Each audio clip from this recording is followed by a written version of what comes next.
오늘은 내가 나를 사랑하느냐 하는 제목으로 함께 말씀 나누겠습니다.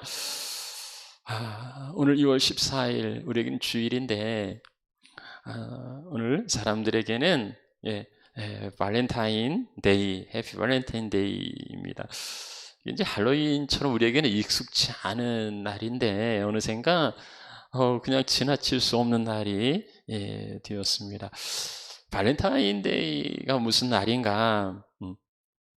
이제 남성 위주의 그 동양 사회에서는 여성이 용감하게 남성에게 사랑을 고백할 수 있는 날, 이제 그렇게 홍보하면서 우리에게는 그렇게만 인식되어 있는 것 같아요. 한 달 후에는 또 남성이 여성에게 이제 사랑을 고백하는 이제 그런 화이트 데이라는 것도 만들어 놓았습니다. 그렇지만은 서구의 발렌타인데이는 뭐 연인들뿐만 아니라 뭐 친구들, 가족들, 직장 동료들, 그리고 뭐 초콜릿뿐 아니라 뭐 사탕이나 아니면 뭐 액세서리, 뭐 보석 이런 뭐 작은 선물을 카드와 함께 이제 그렇게 나누면서 사랑의 관계를 더 돈독하게 다지는 이제 이런 날인 것 같아요. 그래서 이제 그 스토어마다 뭐 아주 그 핑크빛 초콜릿 사탕이 가득히 진열되어 있는 것을 보게 됩니다. 어떻게 발렌타인 선물 좀 받으셨어요? 아니면 좀 나누셨나요? 저 아침에 카드를 한 장 받았어요. 우리 에노기가 발렌타인 카드를 예쁘게 만들어 줬는데요. 미리 받은 게 있어요. 저는 미리 카톡으로 자기 형 숙제하는데 자기도 만들었다고 하면서 미리 만들어서 보내주었습니다. 어떤 사람들은 근본도 없는 상술이 만들어낸 발렌타인데이 그렇게 휩쓸리지 말고 지금 2월 14일은 무슨 날인 줄 아냐고 하면서 이 뜬금없이 그 안중근 의사가 사형 언도를 받은 날인데 경거망동하지 말고 이런 날은 엄숙히 보내야 한다고 뭐 주장하기도 하는데요. 글쎄요, 뭐 굳이 뭐 또 그렇게까지 할 필요가 있을까 싶은 거지요. 발렌타인데이의 유래를 아십니까? 사실 발렌타인데이는 세속적인 그런 날이 아니고 이제 성 발렌티노 축일입니다. 그러니까 3세기 후반에 순교한 성 발렌티노 주교를 기념하기 위해서 그 순교를 기념하기 위하여서 이제 지정한 이제 축일인데요. 근데 이 발렌티노라는 순교자가 기록 가운데 이제 세 사람이 있다고 그래요. 그래서 이제 어느 인물의 그 축일인지는 좀 잘 모른다고 합니다. 이제 그러다 보니까 그 유래도 여러 가지 설이 있더라고요. 이제 가장 보편적인 건 3세기경에 로마 왕제 클라우디우스는 군인들의 그 결혼을 금지했는데 왜냐면 결혼을 하고 출전하면 아무래도 목숨을 더 지키려고 그러고 뭐 살아 돌아가려고 하고 심지어 뭐 타령하기도 하려고 하고 뭐 이럴 거라고 이제 생각하는 거예요.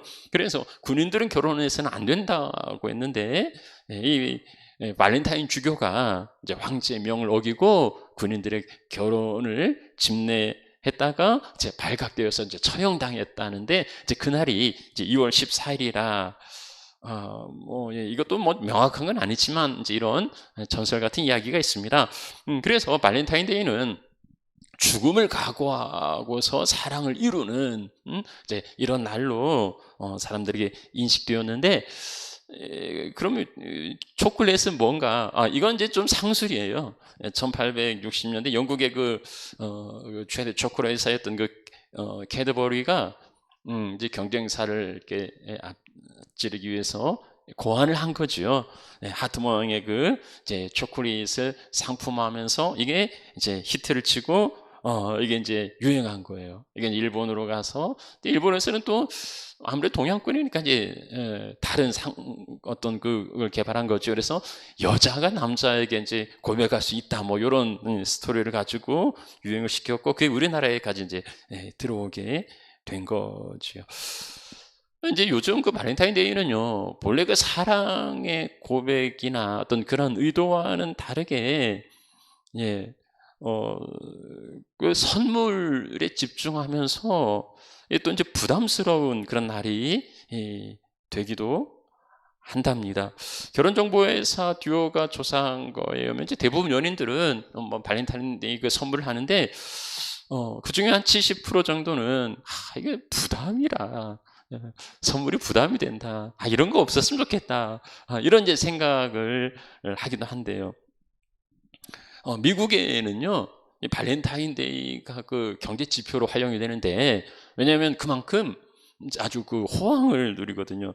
2019년에 이 발렌타인 매출이 200억 원이 아니고 200억 달러입니다. 그러니까 이걸 우리 돈으로 계산하면 23조 정도 되는 어마어마한 액수예요. 한 1인당 한 20만 원 정도를 쓰는 거예요. 그러니 23조를 이렇게 쓴다는 건 정말 엄청난 거 아닙니까? 어떻게 보면 이 본질에서 좀 어긋난 게 아닌지 싶기도 하고, 그저 뭐 사탕 초콜릿이 아니고 값비싼 보석이나 선물이 오가야 된다면 우리가 얼마나 이 물질주의에 빠져 있는지도 반성하게 됩니다. 그러니 뭐 부담스러울 수밖에 없지요. 뭐 다른 사람들은 뭐 보석을 받고 뭐 시계를 받고 뭐 이런 거 받았는데, 내 연인은 뭐 초콜릿 하나로 끝내면 시험 들지 않겠습니까? 이게 이제 변질되는 거예요. 성탄절의 주인공이 산타나 루돌프가 아니듯이 발렌타인의 주인공도 선물이 아니지요. 그 사랑하는 마음, 그 마음이 되어야 한다는 겁니다.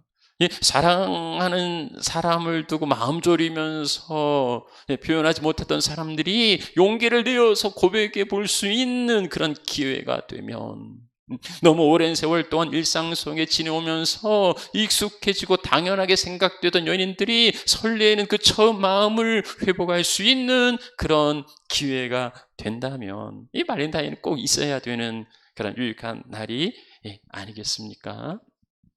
오늘 발렌타인데이에 연인들, 뭐 부모, 친구들 사랑을 나누지만 특별히 이날 우리가 기억해야 될 그분, 그분께 사랑의 고백을 드릴 수 있으면 좋겠습니다. 자, 오늘 본문의 말씀 살펴보지요. 예수님의 그 부활 사건, 요한복음 20장에 이제 기록되어 있습니다. 부활하신 예수님께서요, 제자들을 찾아오셨어요. 그리고 그들에게 찔린 옆구리와 그 손을 보여주시고, 당신이 죽으셨던 예수님이라는 걸 일깨워 주셨어요. 제자들이 보고 기뻐하지요.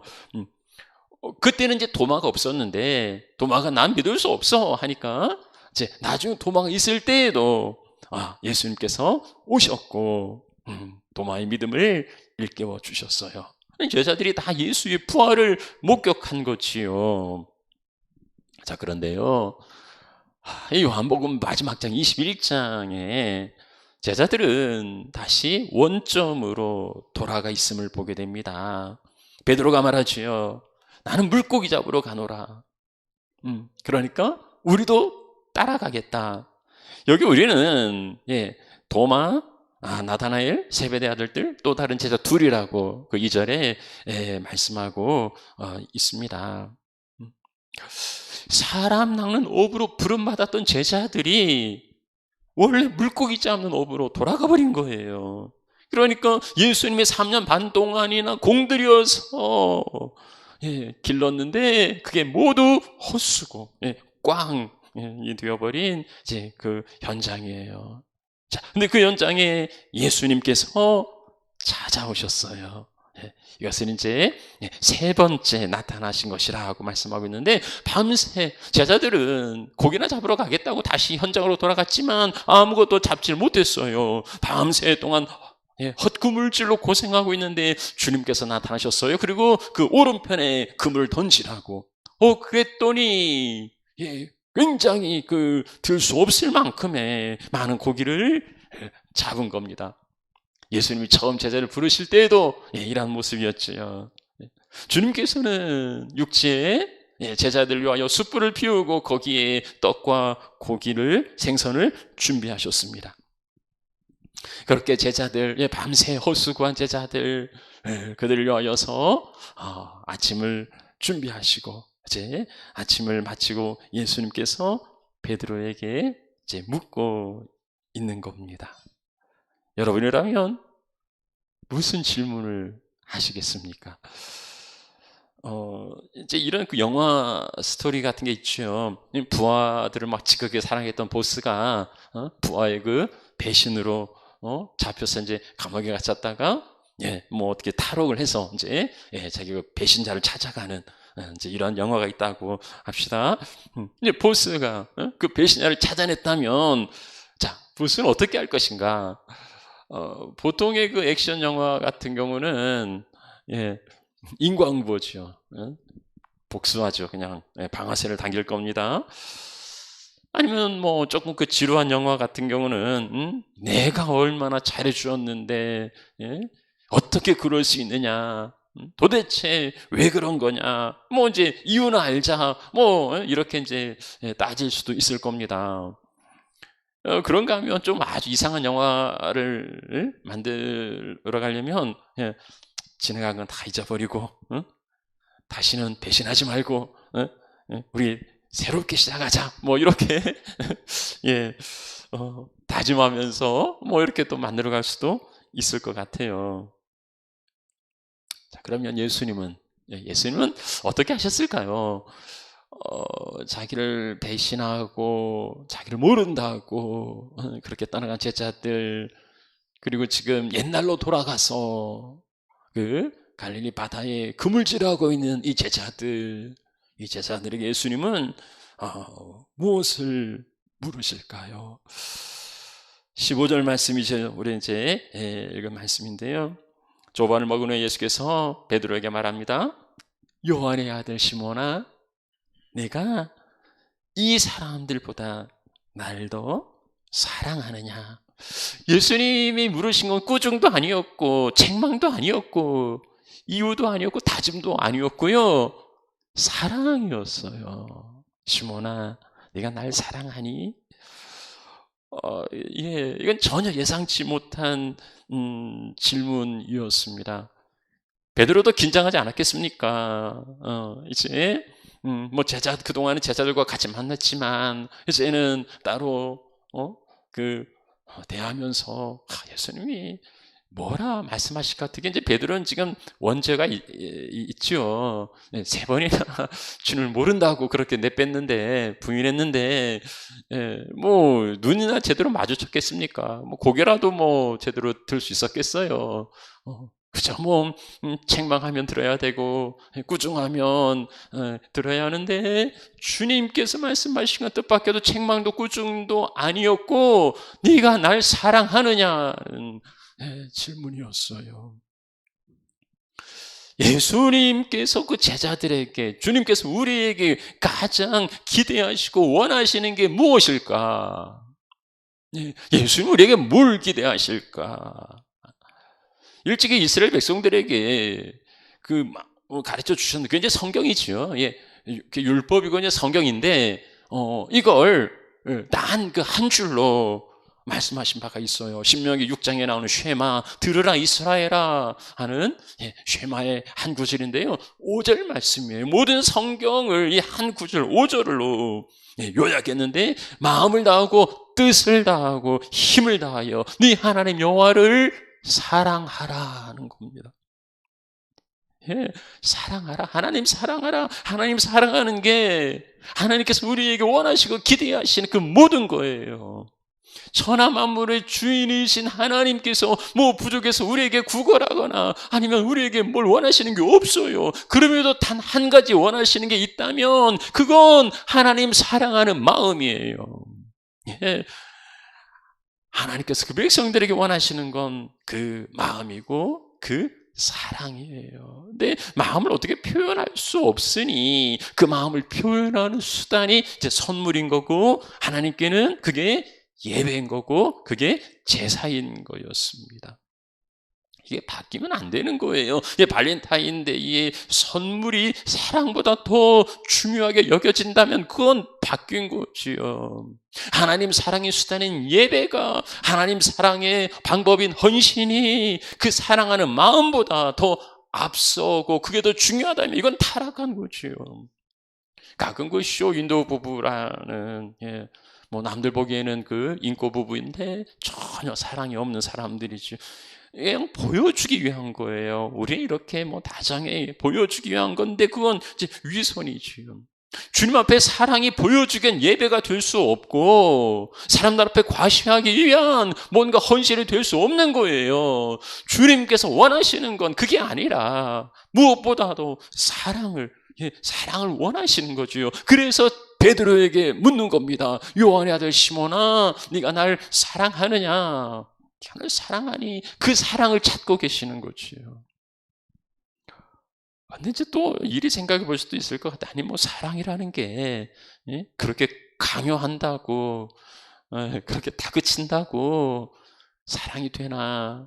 그렇죠? 아무리 쫓아다닌다고 스토커지 그게 사랑은 아니지요.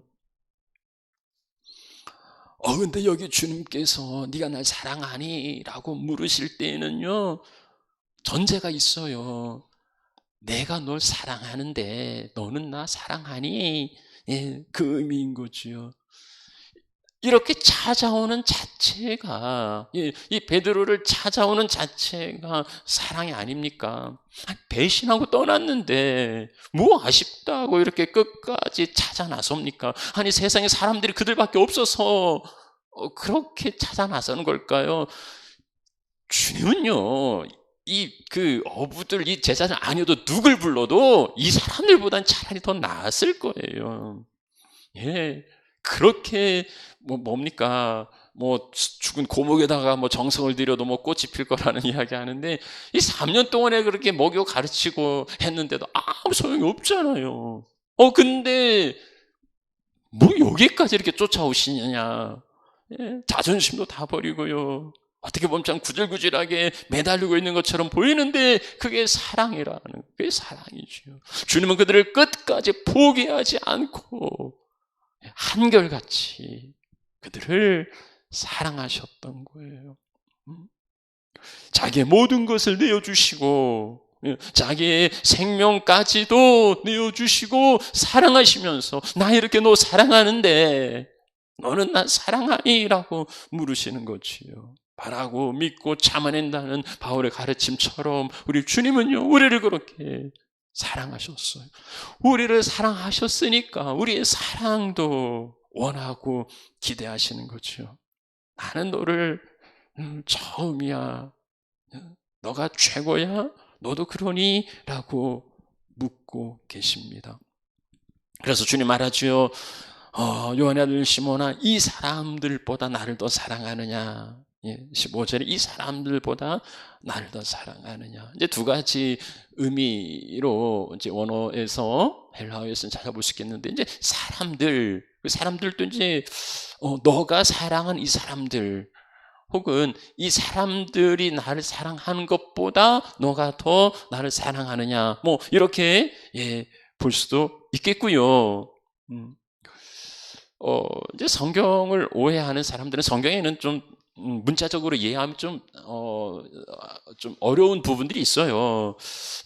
네 부모나 형제나 뭐 자매나 자기 목숨까지 미워하지 아니하면 내 제자가 이제 될 수 없다 이런 말씀이 있는데 이건 좀 그대로 이제 받아들이기는 어렵고요. 우선순위를 말씀하는 거지요. 이게 동등한 것이 아니라, 그러니까는 먼저 이제 성경은 먼저 구할 게 있다고 말씀해요. 먼저 그의 나라와 의를 구하면 이 모든 건 더하여 주신다, 따라온다는 거예요. 근데 다른 것들을 구하면 모든 중요한 것들까지 다 잃어버리는 거지요. 부모를 사랑하고 자녀를 사랑하는 것도 마찬가지입니다. 부모를 공경하라, 자식을 또 사랑하라는 말씀이 있죠. 그건 당연한 겁니다. 근데 부모를 사랑하고 자식을 사랑하는 것도 내 방식과 내 생각대로 사랑하려고 하니까 이게 얽히는 거고 이게 어긋나는 거예요. 하나님을 사랑하고 하나님의 사랑으로 부모와 자식을 사랑할 때 이게 질서를 이루는 거지요. 지금 주님께서 말씀하시는 거예요. 어떻게 보면 혈육과 인정에 매여서 주님을 잃어버릴 수 있는 게 우리의 연약함이에요. 그래서 이 사람들보다 나를 더 사랑하느냐, 아니면 이 사람들이 나를 사랑하는 것보다 나를 더 사랑하느냐를 물으시는 거고요. 아니면 또 다른 의미에서는 이제 이것 어떤 사람이 아니라 사물을 본다면 뭐 배라든지 그물이라든지 물고기라든지 세상의 모든 것들보다도 더 사랑하느냐. 예. 우리 김석균 집사의 찬양 중에 금보다도 귀하다라는 그 찬양이 있는데요. 손에 있는 부귀보다 주를 더 사랑하느냐, 이슬 같은 목숨보다 주를 더 사랑하느냐. 예. 잠시 머물 이 세상은 헛된 것들 뿐인데 주를 사랑하는 마음이야말로 금보다도 귀하다고 말합니다. 예. 주님께서 우리 가운데 말씀하세요. 내가 이 사람들보다 나를 더 사랑하느냐. 주님께서 그렇게 질문하시는 그 목적이 있어요. 주님이 베드로에게 3번이나 주를 요한의 아들 시몬아 네가 나를 사랑하느냐라고 이제 물으셨는데 여기 이제 그 질문에 그 헬라어 그 좀 단어가 조금씩 달라요. 헬라어에는 이제 사랑이라는 그 단어가 4가지 단어, 다른 제각기 단어를 다른 의미를 가지고 사용하고 있는데요. 주님께서 첫 번째와 두 번째는 이제 그 아가페, 그 무조건적인 하나님의 사랑으로 나를 사랑하느냐라고 물으셨어요. 근데 베드로는 이제 그렇게 대답 못하지요. 그래서 이 필레오라는 그 우정, 조금 무조건적인 사랑에는 못 미치지만은 그러나 친구로서 사랑합니다라고 이제 대답했을 때, 제 주님이 3번째는 요한의 아들 시몬아 네가 나를 사랑하느냐 하고 그 필레오로 묻지요. 그럼 베드로가 그렇습니다라고 대답합니다. 그러니까 이제 베드로가 감히 아가페의 사랑을 대답하지 못하고 그 친구의 사랑으로 고백할 때 주님은 한 단계 내려오셔서 그 베드로의 고백을 인정하시고 그렇게 뭐 격려하시고 이제 이런 그 해석도 뭐 할 수 있습니다만은 왜냐하면 헬라어 단어가 제각기 다르고 그런 의미가 있으니까 이제 그런 해석도 가능한데요. 근데 이제 이게 요한복음에는 성경 용례는 성경에서는 그렇게 구분해서 쓰질 않아요. 그게 이제 좀 약점이 있죠. 요한복음 5장 20절 말씀에는 아버지께서 아들을 사랑하신다. 하나님의 사랑인데도 불구하고 아가페라는 단어가 아닌지 필리아라는 그 단어를 쓰고 있거든요.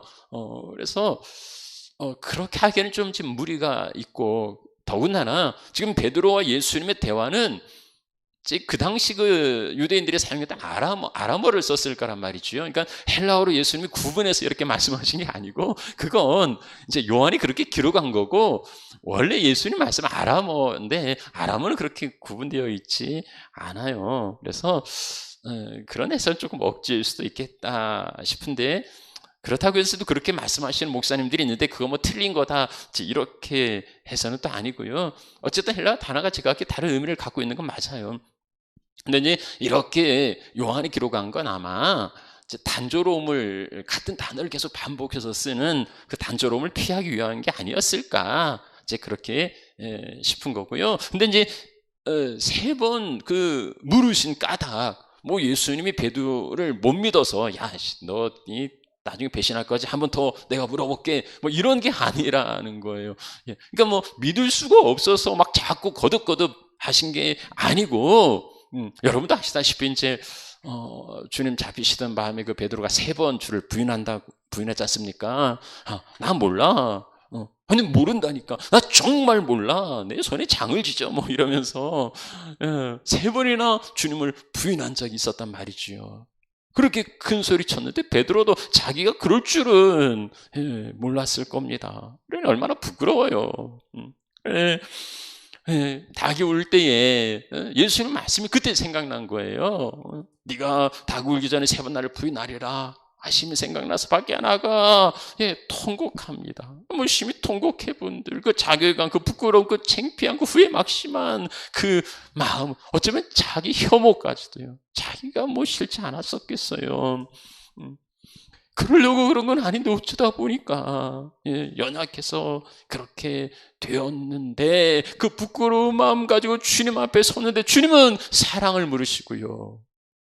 그것도요, 베드로에게 사랑 고백하게끔, 내가 주를 사랑합니다 라고 말할 수 있도록 3번의 그 고백은요, 3번의 부인을 치료하는, 그 아픔과 상처를 회복해야 하는 그 주님의 치료가 되었을 것입니다. 우리는 어긋났지만, 우리는 주님과는 관계없이 살아갔지만, 그러나 주님은 찾아오시고 그 사랑으로 우리를 회복시켜 주신다는 거예요.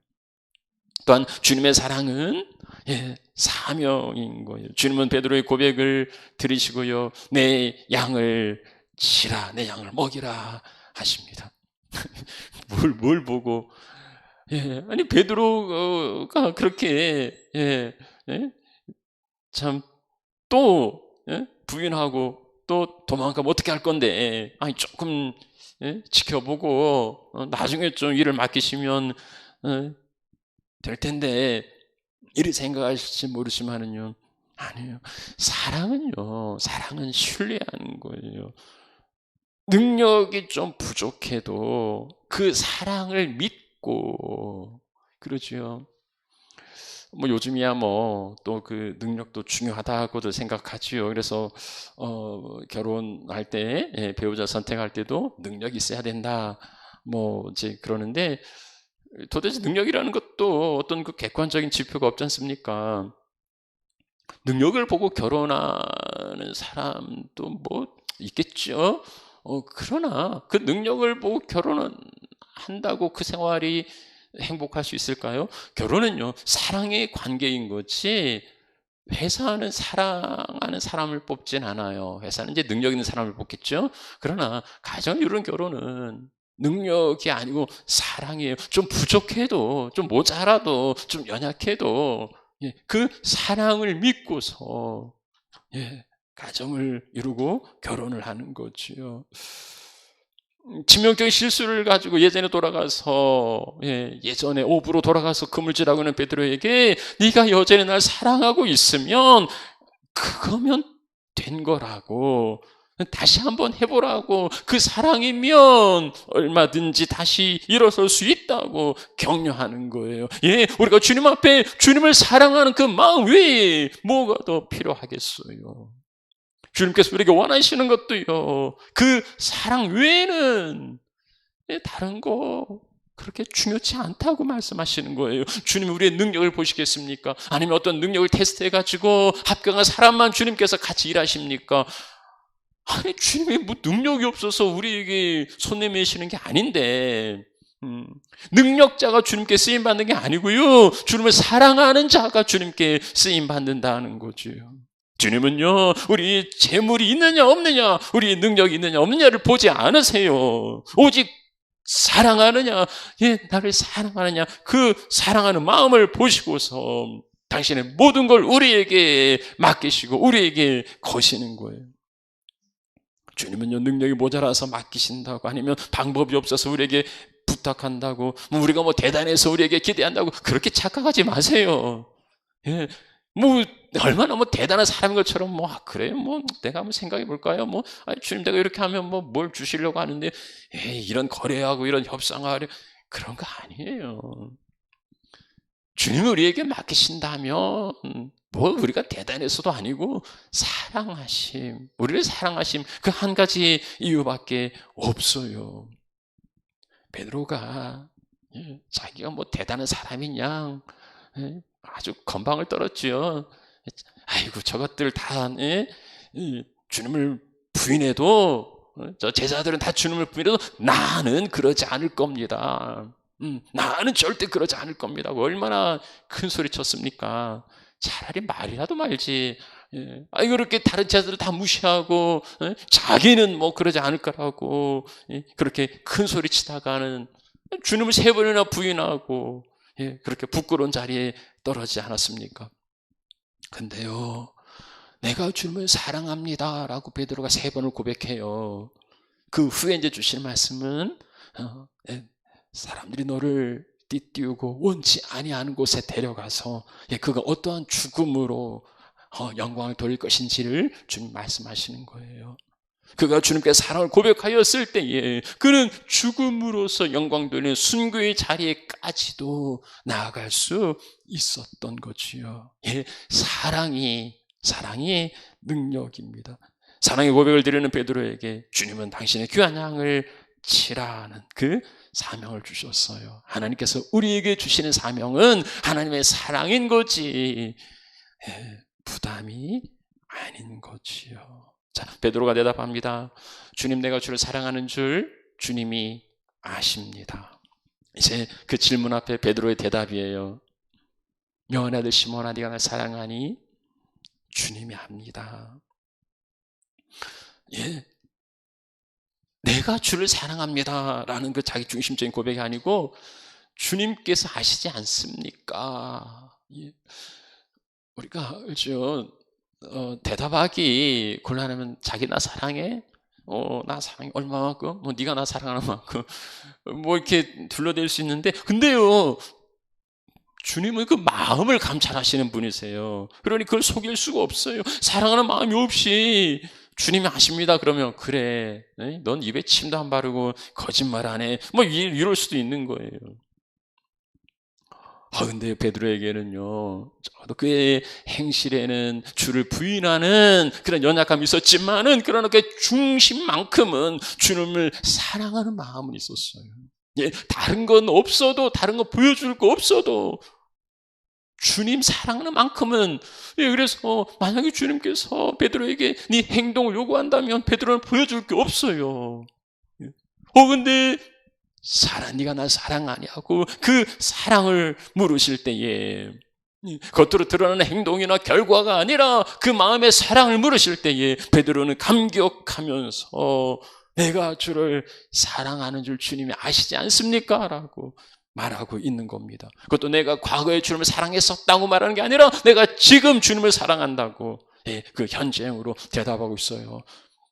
반복되는 질문을 받아도요, 우리는 정말 그래? 맞아? 하고 계속 같은 질문을 다그치면 이거 아닌가?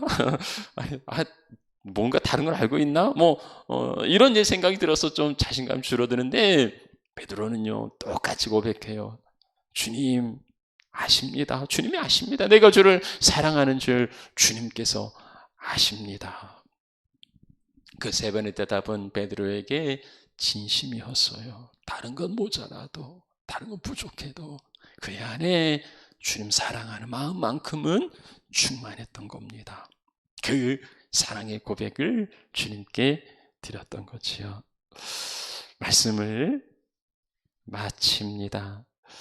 오늘 주님께서 우리에게 찾아오셔서 네가 날 사랑하느냐라고 물으시고요, 그 대답을 기대하십니다. 우리 부끄러운 과오를 덮어주시고 그리고 새로운 사명을 주시기 위하여서 우리를 찾아오시는데, 너 얼마나 능력 있니? 너 가진 게 뭐가 있니? 라고 물으시는 게 아니라 너가 나를 사랑하니? 라고 사랑을 물으십니다. 주님께서 우리에게 기대하시는 것도요, 네가 얼마나 나를 위하여서 애쓸 수 있고 헌신할 수 있고 돈을 낼 수 있고 봉사할 수 있고 이런 거 아니에요. 주님은 우리의 마음을 원하십니다. 쇼윈도 부부처럼 주님을 사랑하는 척, 주님을 섬기는 척, 주님 앞에 헌신하는 척 연기할 수는 있다 해도요, 사람 앞에서는 그렇게 꾸며낼 수 있다 하더라도요, 그러나 중심과 마음을 보시는 하나님 앞에서는, 주님 앞에서는 그럴 수 없는 거예요. 다른 사람들은 몰라도 나는 그러지 않겠다고 큰 소리치고 허풍 떨겠습니까? 주님은 우리의 능력을 요구하는 게 아니에요. 네가 나를 위하여 뭘 할 수 있니라고 그 능력을 찾으시는 게 아니라 우리의 사랑하는 마음을 원하시고 그것을 물으십니다. 사랑은요 강요나 아니면 애걸하는 게 아니에요. 네가 날 사랑하느냐는 그 질문 앞에 정직히 서려면 먼저는 나를 사랑하시는 그 주님의 사랑을 볼 수 있어야 한다는 거예요. 나를 무조건적으로 있는 그대로 사랑하시고 끝까지 포기하지 않고 우리를 지켜주시는 그 사랑을 볼 수 있으면 나를 위하여 당신의 모든 걸 희생하시고 내어놓으셨던 그 사랑을 우리가 바라볼 수 있다면, 그가 우리에게 어떠한 사랑을 주셨는지를 조금이라도 볼 수 있다면 우리는 그 사랑 앞에 엎드릴 수밖에 없을 거예요.